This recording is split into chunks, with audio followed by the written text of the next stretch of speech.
Hello, everyone. I'm Kwok Rom. I'm the Artistic Director for Singapore International Film Festival. Many thanks for joining us for today's panel discussion on shaping Southeast Asian identity through documentaries. In 2018, Singapore International Film Festival first introduced the Tan In Kiang Foundation, Singapore International Film Festival Southeast Asian Documentary Grant, also known as CDOC, to support regional projects that tells essential stories and to foster discussion on the arts of documentary filmmaking. So we hope today's panel is first of many. Before we start the panel, I'm also very pleased to announce that for this year's CDOC 2021 application window will open on 1st of December. Details can be found on SGIFF under Film Fund page. Today's discussion will be moderated by veteran documentary filmmaker Tan Ping Ping. So now I would like to hand over to Ping Ping to start the panel. Welcome.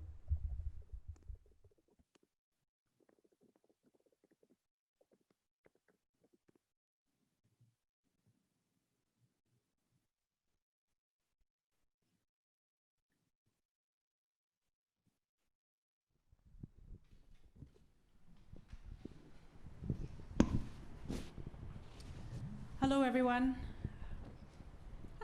Hello. Welcome to the 31st edition of the Singapore International Film Festival. This is a panel on shaping Southeast Asian identities through documentary. I am Tan Pin Pin. I am a documentary director working in Singapore.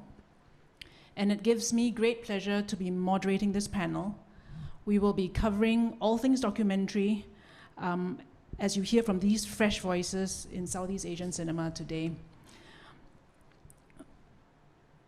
We are in 3 different time zones. We have Prapat and Graiwoot sitting side by side from Thailand. Say hi. We have Alyx from Philippines, but now based in Berlin. So thank you, Alyx, for joining us. And with me in the studio, we have on my left Tan Biyun, who made Citizen Hustler. We have Chia Shao and Joant Ubeda, who made Samantara. Yeah, I'm going to have the pleasure of reading out the bios of each of these documentary producers for the international audience who is tuning in now. From Thailand, Prapat Jiwarangsan is a visual artist and film director from Thailand. His recent documentaries, The Asylum 2015, featured at SGIF. He also made The Wandering Ghosts and Destination Nowhere, focused on stories of migrant workers in Asia, and they have been screened at film festivals the world over. Graiwoot, Chulphongsathorn is a lecturer at the Department of Motion Pictures and Still Photography, Chulalongkorn University, Thailand. He's also a film producer and film programmer. Graiwoot has produced every film by Prapat since 2015, including the latest work that is showing at SGIF, Ploy.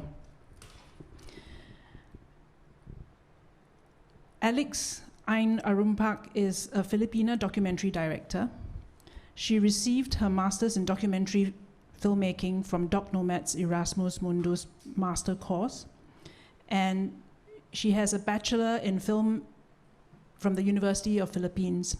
She directs, produces short documentaries for top TV networks in Manila, and she is, Tan Biyun is an artist whose work focuses on community, human rights, and social justice, spanning film, performance, and installation. Citizen Hustler is her debut feature, and we are also celebrating Citizen Hustler's world premiere at SGIFF. Chia Shao is a producer, writer, and director from Singapore.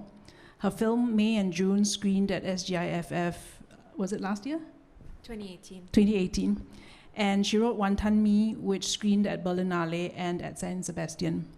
Xiaomin is a Harvard grad, and just graduated from NYU In May. in May. Over Congratulations. Zoom, like this. COVID edition. Exactly. Yeah, and Joant Ubeda is the son of Nicaraguan refugees who moved to USA. And he also received his Master of Fine Arts in Film Production from Tisch, NYU, Asia. He is currently based in Singapore and works around the region as well, making commercials and music videos. Sementara is a feature documentary also celebrating their world premiere at SGIFF and also their first feature film together. I might have forgotten to mention, but Ploy is also celebrating its world premiere at SGIFF, and it's a medium-length work from Prapat. And Alyx, your film has screened everywhere, but it is Singapore's honor to have your film screening at SGIFF currently. Welcome, everyone. Okay, I think what I will do is pass the mic around across the world and have each of you maybe tell us a little bit about your films. Bear in mind that the Singapore audiences have not seen your work yet. So as you tell us about your film, maybe you can give us a little clue what the audiences would expect to see if they could, what the audiences could expect to see. And if you can, tell us a little bit about the moment in this journey leading up to this point where you knew you were going to make this film. Since Biyun is sitting next to me, why don't you start? Citizen Hustler is about, if we look at the title, it's just, I decided on this title because it's about really someone who, a citizen of Singapore, someone who is also, I use the word hustler because that's the way we also see someone like him, someone who negotiates, demands, who doesn't take no for an answer sometimes. But at the same time, I put the two words together because I think that that's what citizens should be. Someone who negotiates for his or her rights, for his or her space to do what he or she wants to do. So to the second question, when did I know that this was going to be a documentary, right? Because this is my screening at SGIF. Screening at SGIF, okay. Yeah, I mean, a documentary. Okay. Film festival sense of the word. Okay. Yeah. I knew that that this is going to be the documentary I would make. The day when I met the subject of the documentary, which is Mr. Chan and Madam Chia, when I met them, and when they opened up and told me their problems, at the same time, when I saw such great characters, sitting in a street market, I remember Mr. Chan, he was, they were going to be evicted from a rental flat in a couple of days. So it was really a very difficult time. But at the same time, he had the kind of bravado about him that was really, really took me aback. So I realized this person, if he can, if he could manage his situation in such an interesting way, there is a whole story to tell. So I mean, at that point, I knew this is going to be a documentary I'll make. And on him, right? Yeah, that's right, and on him. And on her too. Okay, so just a short recap. Citizen Hustler is focused on Uncle Chan and Auntie Chia as they have been evicted from the Sungai Road market. And it is about their journey through you could say the welfare system, as they negotiate the ups and downs of the journey. And you followed them for 2 years, right? Yeah, about 2 years, yeah. Wonderful. Moving from Singapore to Philippines, Alyx, would you let the audience know what Aswang is about, and if there was a point in the film where you realized, okay, I'm going to do this? Yeah. Hi everyone. I'm Alyx Arumpac. I am from the Philippines. I directed Aswang, which is screening at SGIF. Aswang is about the extrajudicial killings of drug addicts and suspects that started when President Rodrigo Duterte was voted into power back in 2016. I personally knew that the documentary was going to be a documentary back in 2016. So when he came to power, immediately the first images of the war against drugs were, where it was everywhere. It was these images that inspired me and that made me go on the ground itself by myself as well. And I guess the form just evolved through time, but yeah, since day one, it was always my intention. Wonderful. Team Samantara, would you share with us what the audiences can expect to see in your film, and if you could talk about that moment where you decided that?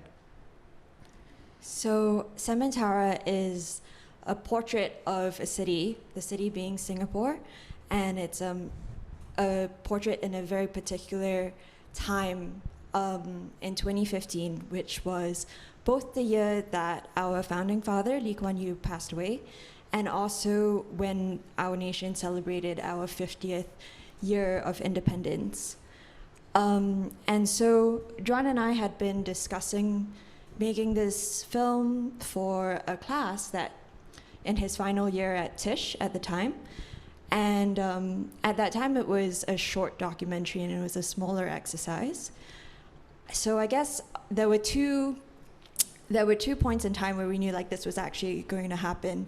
The first one was we knew that Lee Kuan Yew was not doing well health-wise, and we knew that that would probably be a part of our film, or we'd address it in some way, because it's hard to make a portrait of Singapore without mentioning him in some way, shape, or form.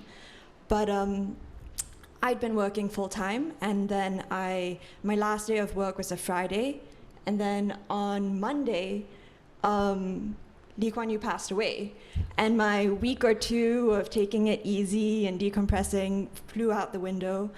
And Joant was in Hong Kong at that time, so I remember I called him up and I was like, is it go time? And he's like, yes. So we were in production from that point onwards. But Joant was just reminding me also a few days ago of when we knew it was going to be a feature-length documentary.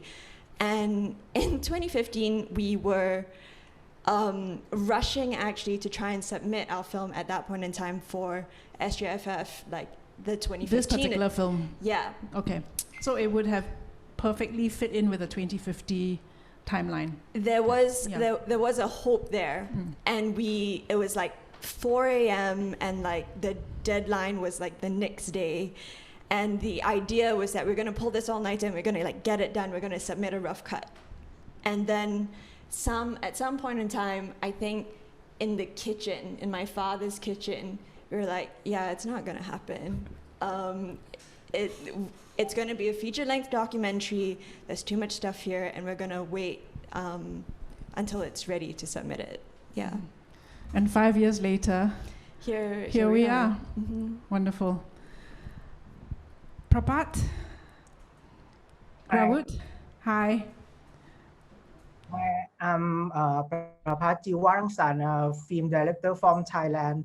For Ploy, I got an inspiration from a book. It's titled Kon Kai Ban or Far From Home, and from Professor Patana. It's a collection of the diary that's written of many story about a migrant worker who work in Singapore, and Ploy is one of the interesting story that I think I should do with the film.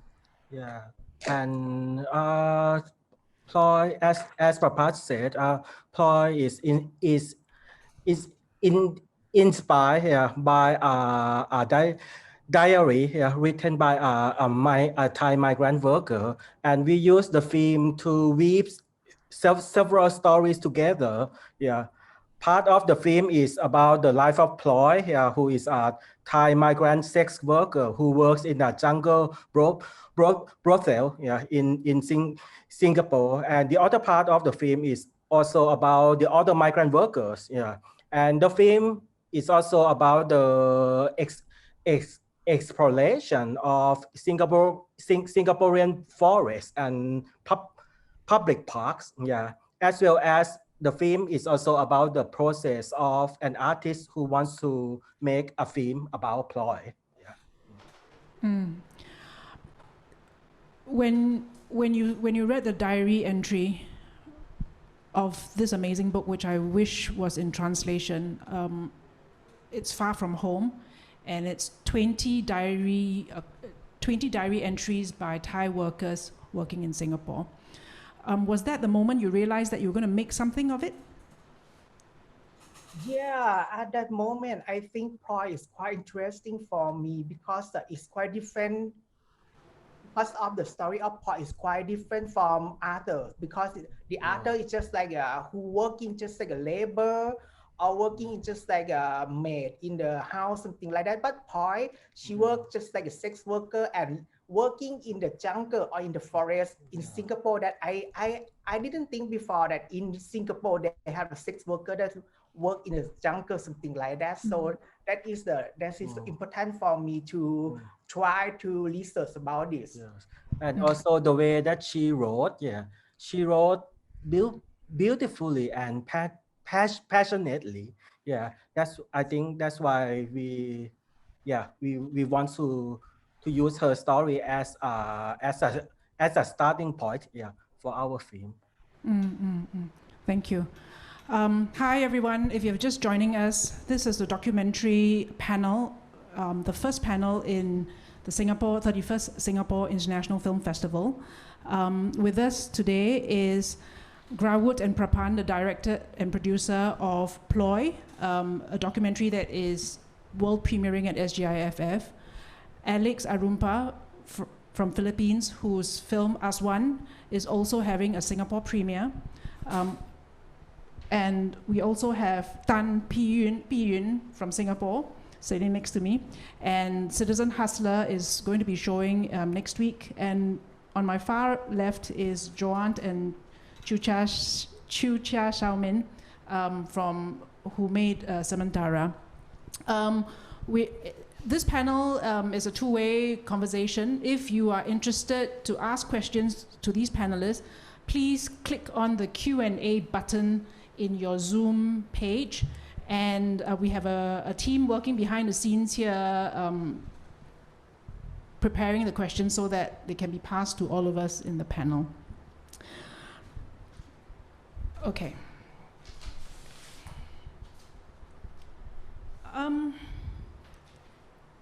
When I look at the list of documentaries, not just the shorts, the medium lengths, I feel that they can be divided into two different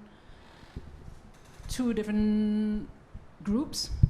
One group would be, very urgent stories that need to be told, and the documentary directors are bearing witness to what has been going, and they are using the documentary format as a way to let the world over know about this issue. And I think what comes to mind would be Uncle Chan and Auntie Sia's story from Citizen Hustler, and also the Aswang story from Alyx. At the other end of the spectrum, we have two projects like, for example, Samantara. With Samantara, I feel that it is a journey that you're traversing around Singapore, trying to listen very, very carefully about what you see and hear. And it's as much a journey for us, the viewer, as it is for you, the filmmakers, as well.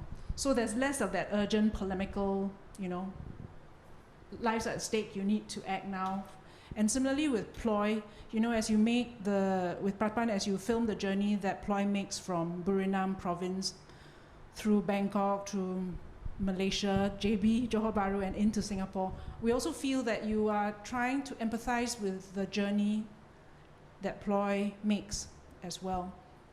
I suppose this is a question I kind of alluded a bit earlier, but I wanted to ask maybe I'll just ask it anyway. Why did you choose the documentary format to make your work? I'm asking because I know that you make installations And I know, having seen May and June as well, that you just make very structured, scripted, dramatic films as well. And similarly with Prapat, having seen Asylum, yeah. So I just wanted to know what was the decision process that made you give birth to these films? Well, I think for me, I was more interested in knowing why people do the things they do, and I think that's kind of what sparked everything. As I mentioned before in other places, I saw this film from 1963 by Chris Marker, who went around Paris and asked people questions, you know, their fears of the goals and what they're doing, and I really kind of got drawn to the film essay in that sense and the city film, and so I just really wanted to investigate why people do the things they do and what is it about the human condition that really draws the audience and filmmakers too. And so that's where everything started with on Sementara, at least. Yeah.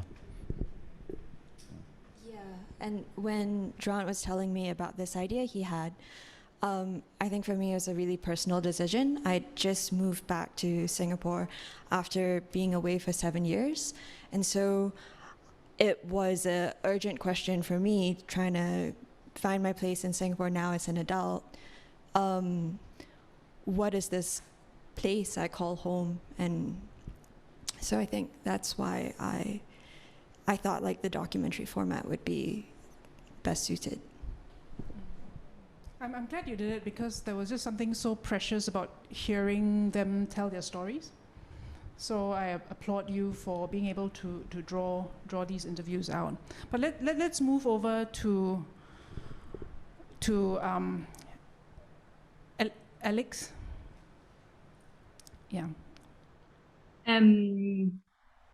Yeah, so anyway, I studied documentary also. It was always something I was interested in. Yeah, because I know that you have a journalism background, right? Yeah. So it almost seems that for such an urgent issue, you know, just going all out through YouTube would or news channels would be the obvious channel. Yes. Well, I had to let go of a lot of opportunities because of that, because I chose this form of the film. But it was just something that I felt was the best form, was the best way I could tell this story personally. Other producers may not have agreed with me, but this was just it was just a feeling that I had.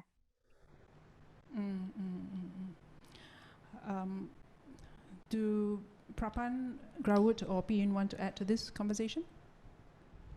For the case of Ploy, when we started the project, we did not think that we wanted to make a documentary. Yeah, but what was in our instinct is that after we read Ploy's work, yeah, we want to collect things about her. Yeah, we want to search for her record. We want to gather in informations about her as much as we can. Yeah, and the more we collected, yeah, the more we linked her journey to other people's journey and to other places.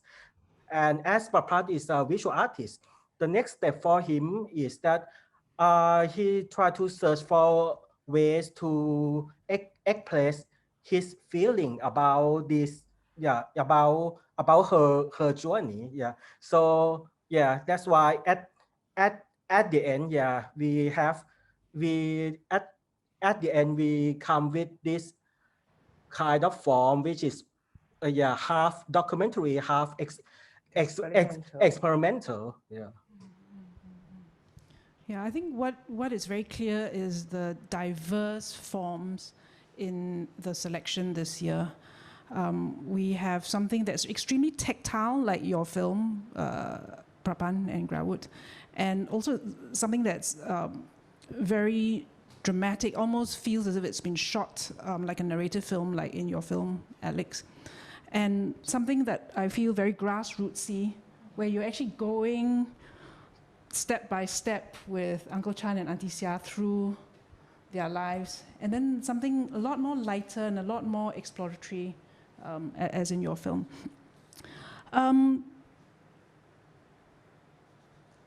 Maybe we can talk a little bit about funding, because that's the other issue that is always a hot topic in a panel like this. I noticed that, maybe I should just add that Aswang, Ploy, and Citizen Hustler were the first recipients of the Tan In Kiam Foundation CDOC grant. And coincidentally, I happened to be on the panel that we made these choices. So I'm actually doubly happy, not just because I'm doubly happy because it's so wonderful to see films finished. You know, we have been on juries where we give money to projects and then we never hear of the projects again, but to actually see the projects all finished and something that I'm excited to share with everyone as well is just so great. So, Samantara, this project was entirely funded and made by yourselves. That's one end. And on the other end, Alyx, the roster of support that you have gotten is amazing. Kudos to you. I'll just read off, Doha Film Institute, Purin Pictures, CNC, ITFA, DMZ Docs, Sundance Film Institute. So, can't think of a documentary that has been as well supported as Aswang as well. And then we also have the other two documentaries, Ploy and Citizen Hustler, also supported by the Tan In Kiam. I just wanted to maybe ask you all how getting the money or not getting money has shaped your projects. Or maybe to ask it differently is, if you didn't have any support, or if you had a lot of support, would the structure of the film be different, or would you even be able to ask that question? Would anyone like to give it a go? Okay, Alyx. Yes, I have to say though, at the beginning, it was very hard to find support for the film, precisely because of what you said, that there's a big possibility for documentaries not to be finished, and especially for this kind of documentary, which was a bit violent, especially in the early material. So it took a lot. I actually feel like I had to prove myself a lot, also because I was a first-time filmmaker. And so it took a lot of time before the things started to get rolling. And in fact, most of it started to arrive only when we had a rough cut of the film. But that being said, all the institutions that supported Aswang, I was very lucky because they all didn't really push for any agenda or for any form. It was them being very supportive of the filmmaker's vision. And in that sense, I was very lucky. Would you be able to give advice to anyone? Was there anything that you did that helped you get the support that you did? Apart from the urgent quality of the content. Yeah. Yeah, I also have to add, I think it was because of the urgent quality, precisely. I think everyone wanted to support spreading this message. Something that helped was actually to write it properly, and to think of it, even write it to a form of almost thinking like fiction. So there were things that, so the material was already there and I was just piecing things together as if I was telling a short story, and having that text, that treatment helped us get funding. Yeah, and I think it's important to add that by the time you started writing the treatment, you already had shot a lot of footage. You had been on the ground for a very long time, right? Yes. By then. Okay, Yeah. Thank you, Alyx. I think I would have shot the documentary anyways, because the story was just landed on my lap, literally, because like with a friend, actually Shami Sifa, who's the co-producer. So we were shooting in the market, in the Sego Lane market, and we met Uncle Chan and Madam Xia, and this whole story just unrolled on the spot, and the camera was rolling at the same time. So the documentary was meant to be. I'm very thankful, for this foundation's funding. But otherwise, I was going to just wrestle, help from all my friends. I've got quite a lot of friends who are in film. Right? And all throughout the whole filming, friends loan us, everything from sound devices to cameras to tripods, and people came in to do pro bono shoots for us as well. So, but I think that without this funding, definitely would not look as polished as it is. I mean, as it is, I won't call it polished because I did adopt a very gritty style. But still, it made a difference because at least I had a proper person do the sound for me. Yep. Yeah, I mean the sound was good sound, but no, but I want to say that when I'm sort of on juries, I often ask in my mind, if the people are not in front of me, like, if you don't get the money, will you still make the project, right? And if the answer is, no, just put it aside and do other things, I always feel that, oh, okay, I kind of know where you are, and it's always so gratifying to know that this person has laid down the groundwork and will finish the film with or without funding, and I think that that's always very, very important. Anyone with anything to add on this note with regard to funding? Yeah, for the case of Ploy, I can say that if we did not get the CDOC grant, we would not be able to make this project as a film. I mean, the project might end up in other forms, such as art installation or or video art. But because of the CDOC grant, it allows us to have enough money here to shoot and make it into a documentary film. And also, apart from the CDOC grant, we also got the support from art in institutions, such as the Japan Foundation Asia Center and the NTUCCA. But these institutions didn't support the film production directly. They support Prapat through the artist residency programs, which allows Prapat to stay in Singapore, and he can use those time to develop the film. Yeah, wonderful. Because I remember seeing the photography exhibition that Prapat put up, from the stills that were in Ploy. Oh. So I love the idea that the film has another. I mean, the material has another life beyond the four walls of this event. Yeah. Sorry, I know you. I catch your eye. Go ahead. Yeah, I just simply to say that I think we decided to self-fund Sementara because we wanted to protect the passion that our subjects gave during their interviews. And so if we perhaps got some sort of funding, whether it's through organizations or government or whatnot, we might feel that it would be toned down a bit, their passion during those interviews. So as in you were afraid that you might get censored? Is that what you mean? Or perhaps, yeah, perhaps. Okay. And we just wanted to keep it, the passion that we saw when we interviewed them, we wanted to keep that in the same form when we present the film. And I think self-funding was the sacrifice which made it take so long to come out, but it was just to protect that vision. Yeah. I think it's an important thing to remember that it's never that easy, right? And I suppose the rough style of your film fits the material very well as well. So I don't feel that you've lost it by not having pristinely framed or anything like that. Okay. I know that three of you are having your world premiere. Alyx, your film has had its premiere in Philippines. Yes. Yeah, last year, right? This year. This year, wow. I mean, it's a very subjective portrait of a group of people affected by Duterte's war on drugs. I say it's subjective because you didn't overwhelm the film with a lot of numbers or interviews with, the authoritative figures who will know what this is about. in fact, it is none of that at all, very little of that, but it's a lot of emotional portrait of the toll that this war has on different people.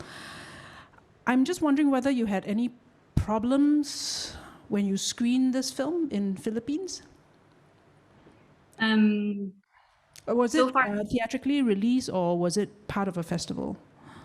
yes, it was supposed to be part of a festival in March, and it got canceled. So we decided to do a limited release online. Cancelled because in of July. COVID, right? Yes, yes. Okay. Yeah. Right. We did the limited release in July because the Philippine government passed an anti-terror law, which actually does a lot of things now, including, I feel, it criminalizes dissent. We were not sure what the ramifications would be, and so we did it right before that law passed. So I think actually the biggest concern for me was releasing it, what the effects of releasing it in the Philippines. So far, we have not really received anything, anything bad. But this was definitely a concern. Okay, so it went quite smoothly. Partly Yes, because of the timing that you chose to release it before the anti-terrorism law came into effect. I think so, but I mean, also knowing our government, you really don't know what if they can strike anytime. So we're still a bit wary about that. Okay, yeah. Would anyone want to add anything to this conversation?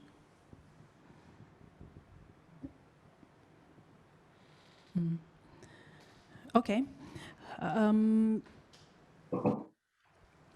I noticed in your film, Graiwoot, that at the end there was additional information added, and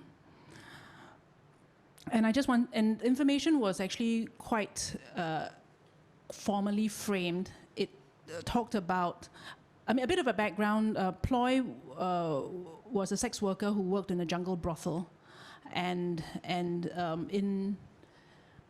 in the process, on one of the raids, I think a police person asked for some sexual favors to release her. So I'm just curious about why you added, how did the last frame come into your film?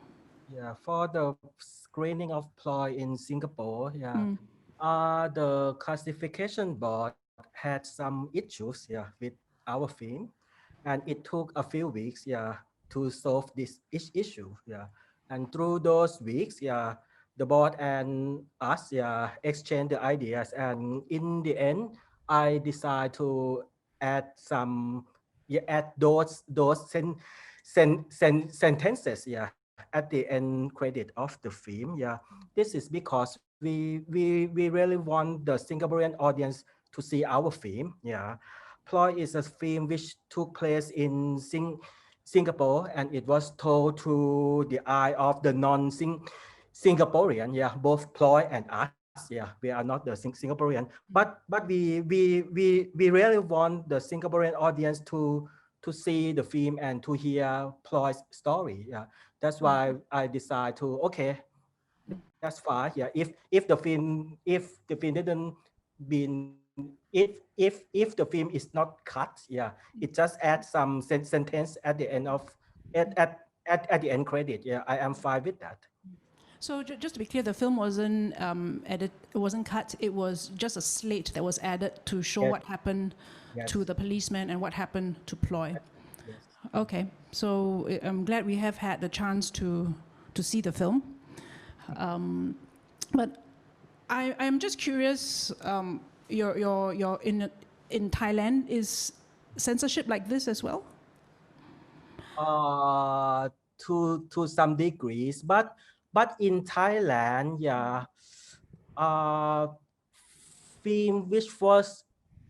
films which is shown in film festivals, sometimes they need to send the film to the classification board, but sometimes they didn't need to send it. But for the case of Singapore, all films need to send need to be sent to the classification board, right? So yeah, that is quite different and the funny thing in Southeast Asia. So sometimes you need to send and sometimes you don't need to send. Yeah, it depends on whether the festival programmers want to take a risk. Yeah, because for some small film festivals, they don't want to send the film to the classification board, and because those festivals is very very small, so no one cares about that that kind of festival. But for the big film festivals, of course they need to submit the film to the board. Yeah, I wish it was like that here. Me too.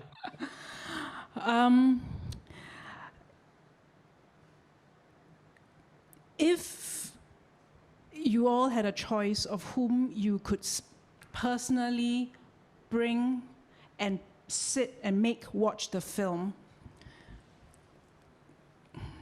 who would it be?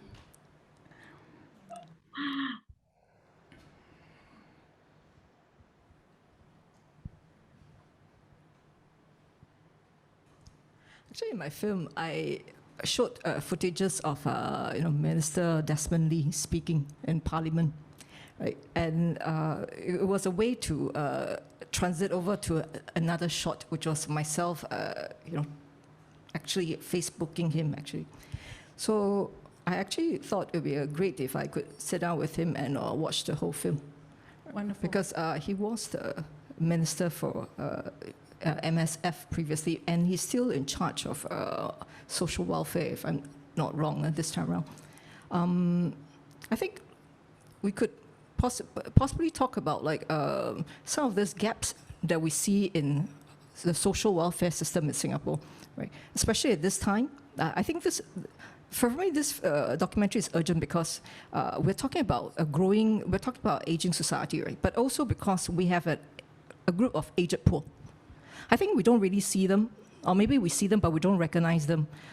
We might think that, oh, no, here's this uncle sitting around playing chess, or sitting there talking to friends, or we don't really see the aunties, right? I figure they are at home doing things, right? But the thing is, you also see, we see them. We don't really know what they're up to, of course, but now we have increasingly reports on aged poor in Singapore. I think that we have to look at it, not just because it's not just for them, but it's also for us. Because I asked that question, right? What kind of society do we want to shape, as a citizen in Singapore? And also, if they don't speak up, is it because they don't want to speak up? Is it because they don't have a voice? Because they don't know how to navigate technology, language, etc. And so, when making this documentary, I see the issues, right? Yeah. No, I really want to thank you for putting their experience front and center. I don't think I think we should thank the couple because they were willing to be in front of the camera. Yeah. I mean, for me, it's like, oh my goodness, I would not walk past an auntie and not think about your film again. Yeah, so thanks for that. So, okay, thanks, man. we will note that Minister as number one on your list. What about both of you? Who would be the top person you would want to see your film? Apart from the people in your film, of course. Yeah. Yeah. Oh boy, I really do wish that they could see the film. The thing about filming this over such a long period of time and in the kind of ad hoc way that not ad hoc, but there was so much serendipity that went into making this film because our shoot schedule was literally Joant and I being cool, so we'll meet in Bedok at after lunch, and then we'll show up there and we'll be like, yeah, that person looks interesting. We'll go up to them. So it's been not always possible to track everybody down and to follow them over the years. I would love for them to see the festival, to see the film. And then I guess really Singaporeans. I mean, it's... So you've just thrown your lasso over the whole country, right? Yeah, Okay. yeah, I know. Because I want us to know ourselves, you know? It's kind of like this act of like, how often do you like stare yourself naked in the mirror, you know? How well do you know yourself? So I guess we made this film in a lot of way for them as our audience in mind, yeah. Joant, do you have a different answer? I would say it's the same because we casted a wide net in the film to capture as much as we can. And in that same sense, we would want everyone with a wide net to watch it as well. Okay. Alyx, if you could choose one person to watch your film, who would it be? I want to say President Duterte, but you know, I don't think it would affect him in any way. Yes. But yeah, we made this film precisely because of this issue is so polarized. President Duterte is still very popular among Filipinos, especially overseas Filipinos. And that was why this film was made that way and not exactly, you know, facts and black and white, just because we wanted to. I always thought that if other Filipinos saw what I was seeing, that they would somehow, you know, open their minds and hearts about it. But so that was my goal. And this is still what I want, you know, people to see, or the people that I want to watch it. Yeah, I mean, for a film like yours, I feel that you almost want to have an impact campaign that goes along with it, because it feels so urgent, but at the same time, it's an issue that's just shrouded in so much hearsay, left, right, and center, and you almost feel that you need someone to come up with irrefutable information. Is there such a journey that's being planned? Not exactly, no. Right now, although yes, this is also why we released the film this year, because we wanted you know, to have enough time to circulate it around the Philippines before our next elections. I'm not so sure what such a film can do, but I think a lot of people in the Philippines now are trying to do something before the next elections. Okay. Inspired by the American elections. Yeah, I don't know. Graiwoot and Prapat, if there was one person, and it cannot be someone in your film, that you would want to sit down and watch your film, who would it be? Yeah, for me, I think it's a group of the migrant workers, especially who work in Singapore, because I made this film to reflect their life, and they just have the day off, just only on Sunday. So I think they don't have the chance and the money to buy a ticket to see to watch a movie in their life. Okay, so this is kind of a movie night for the migrant workers in Singapore. Wonderful. Okay. We have one question, and I'm told that it's on my phone, so if you let me have a look at my phone.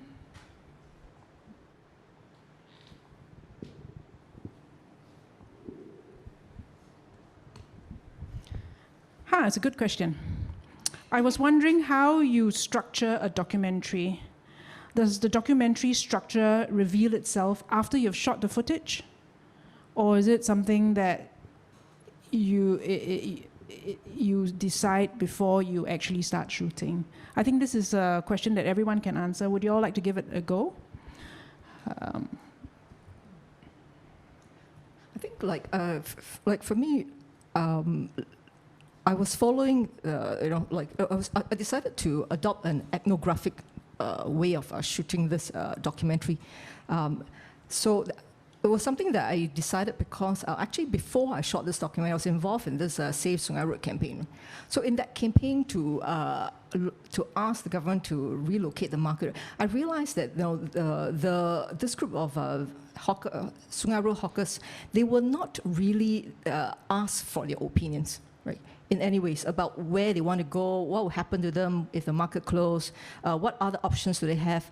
They were never asked these questions. And so when I did this documentary, I didn't want an expert to speak in the documentary. I didn't want anyone to speak over the couple. I wanted them to just tell us their story, because people don't listen to the story, right? So then that's how I decided on the way to shoot it. And So it was focused on them. yes, it was focused the on them and key- their world, yeah. Yeah, and okay. Yeah, that's right. But also at the same time, I mean, we followed them a lot. I mean, we shot a lot, right? As we keep shooting, I start to see certain narratives that come up. And so I did plan like certain scenes, such as like there were some shots of uncle and auntie framed within our HDB, framed within their HDB in the corridor, in the void deck, in their homes. Right? I wanted them to be framed in that way because I want to see like visually kind of translate certain concepts, and for me, concepts such as the extent of social control, right, of the state, right, through like say vehicles like our flats, our the social space, the public space, and even the private space. Yeah, so some of the scenes were like translated from that direction, right? And also like when I discovered that they have a lot of interesting hobbies, right? So I decided to like magnify some of the hobbies, like they love fishing, so let's go fishing.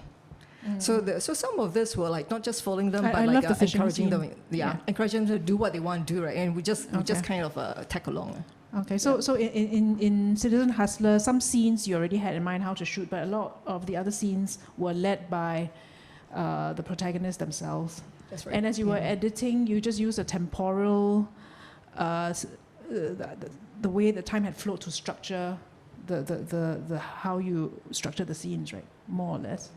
Actually, editing was a challenge because I never shot a film before. So this time, I realized that in editing that there were gaps, and so we had to be pretty experimental in some ways. So I thank my editor for like hashing this out with me. And so I think it's sort of temporal, but not entirely so. A documentary editing allows you to jump around. Yeah, that's right. Now I realize when you open the door, you can actually enter to a different space at a different time. Yeah, but it was cool. Okay. Yes, you want to talk about your structuring, non-structure journey? So I think from the beginning, rhythm was really important to us. Rhythm and movement, and we had this idea that there was going to be like So I should actually add, maybe it might not be clear to the audiences, that the film doesn't have a central character. Yes. It is made up of many, many interviewers, and the different interviews are strung together. Right. Yeah. So unlike Citizen Hustler, unlike Ploy or Aswang, it's not personality or character led. Yeah. Yeah. So we knew that there were going to be a lot of interviews, but we also didn't want it to be wall-to-wall interviews. We wanted to give it space to breathe. We wanted to be able to go on detours and journeys and allow the audience to be surprised. And then those plans also were very much informed by the people we met, and how whenever we picked up one piece, we were like, okay, how do we contrast this? How do we contextualize it? And then in the editing process, which was long and arduous. 3 years? 2 years? Yeah, pretty much. And then we were editing as we shot as well. It was basically drawn on his laptop and me on my laptop, and we would cut a scene each. And then we would every week or two be like, okay, how many pieces do you have? And then look at the puzzle and be slotting them in and then rearranging them. I think we had a lot of Post-its and a lot of documents where we were shuffling and reshuffling.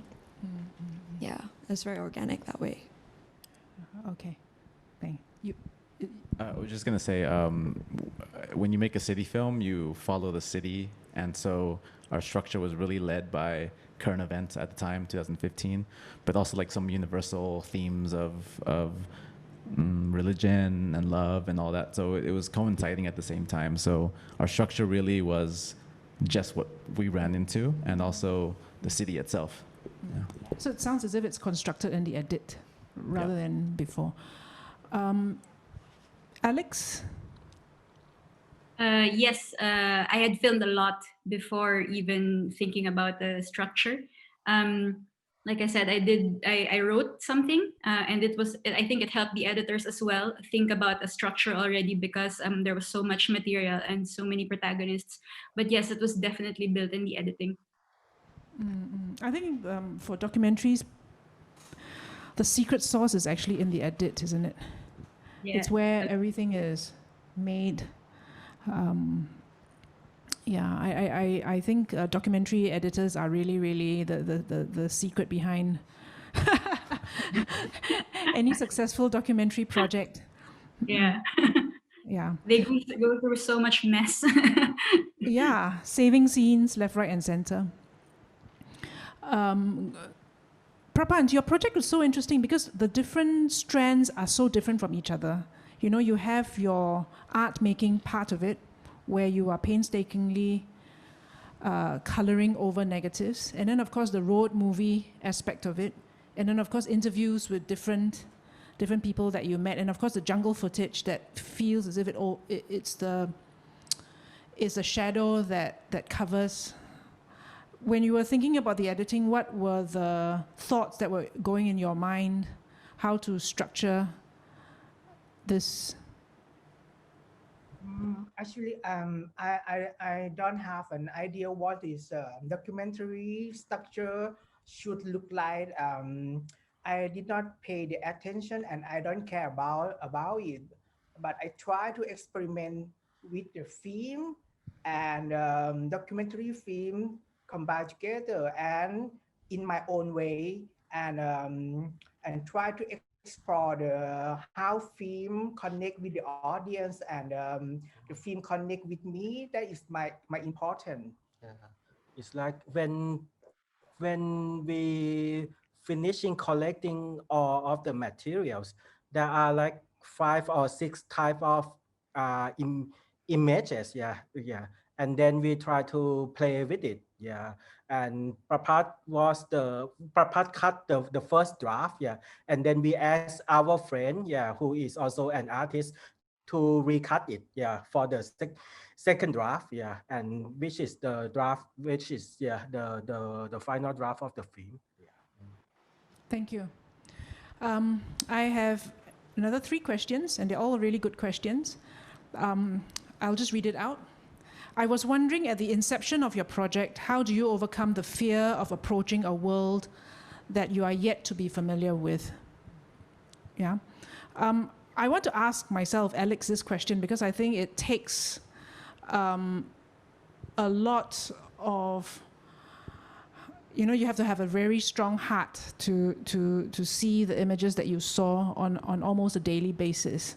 How did you steel yourself to go through those streets day after day after day? I think it became this project.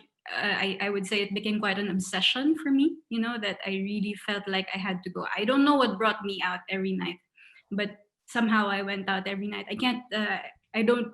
I just went through it day by day. Yeah. So that's. I don't really know until now. I probably won't do it again, but. Yeah. I mean, for audiences, I mean, the film has got really, really hard. I mean, there are people who have been murdered on the streets, just some background. Yeah. Yeah, actually, I have to add that because since it happened so often, it was definitely hard for the first couple of months. But since it happened so often, I hate to say it, but I got used to it. I got used to it enough that by the time I had the cinematographer come, I already knew what was going to happen next. And I could, tell her, okay, this is what's going to happen next, and then this is why we could also, yeah, it was just the circumstances that led to that. Yeah. Thank you. Would anyone else like to chime in this important question? How do you steel yourself to enter a world that you're unfamiliar with? No? Actually, I mean, I think unfamiliar can be very exciting. Okay. Yeah. And because it's unknown, right? I mean, unknown is X, right? So what's there to worry so much about what you do not know? No? I mean, I mean, philosophical speaking, right? But also, but I think that when we approach a subject, we already know something. Because I don't think you approach something you don't know. Because that's a bit... I suppose maybe what he or she meant was that something that you... It's totally different? That might be totally different and quite scary, maybe. But I don't know about the rest of you, but I think like maybe when you make a documentary, you're really very motivated. I mean, like Alex was saying, right? Like, something in you just gripped you. And you know what is the thing you want to produce. You may not know how it looked like. You may not know what the journey looks like, but you know what you want.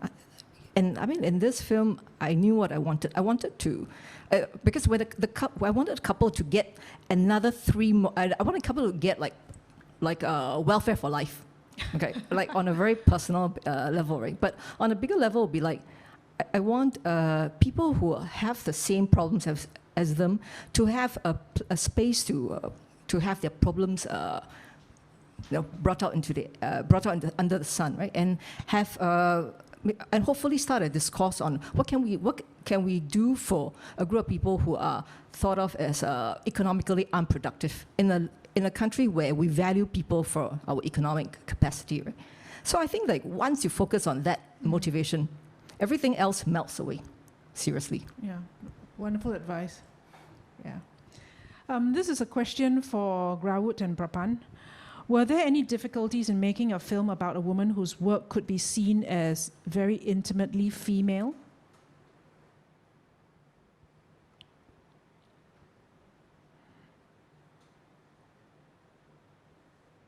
Okay, I think our